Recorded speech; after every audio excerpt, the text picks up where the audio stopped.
এই গাছটার নাম হলো চাকুন্দা, বাংলা নাম চাকুন্দা। একে ক্যাসিয়া টোরাও বলা হয়। আমরা যখন কলেজে পড়তাম তখন স্যার এই গাছটার সঙ্গে আমাদের প্রথম পরিচয় করিয়েছিল। প্রথম যে গাছটার সঙ্গে পরিচয় করিয়েছিল তার নাম হচ্ছে ক্যাসিয়া টোরা। এটা ফ্যাবেসি গোত্রের গাছ। লিগুমিনিয়েসি তোমাদের আছে, এই যে সুটি, এদের ফলে এই যে ফলের ভেতরে সুটিযুক্ত বীজ, এদের সুটি দেখতে পাওয়া যায়। ফ্যাবেসি গোত্রের একটা উল্লেখযোগ্য বৈশিষ্ট্য হচ্ছে সুটি দেখতে পাওয়া যায়। আর আমরা যে ছোটোবেলায় পড়েছি সিম্বগোত্রীয় উদ্ভিদ, সিম্বগোত্রীয় উদ্ভিদ মানে কিন্তু এদেরই, এর ফুলটাও কিন্তু ইরেগুলার হয়। ইরেগুলার মানে হচ্ছে অনিয়ত পুষ্পবিন্যাস। হ্যাঁ, অনিয়ত পুষ্পবিন্যাসে আছে।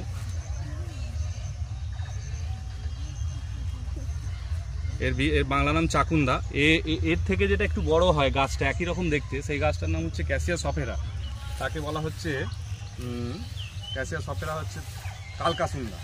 আর একটা বড় বড় গাছ আছে এরকম বড় বড় আঠালো গাছ, ওটাকে বলে ক্যাসিয়া এলাটা। ওটা দাঁত মর্দন বাংলায়, দাঁত মর্দন থেকে ব্রণের ওষুধ তৈরি হয়ে গেছে।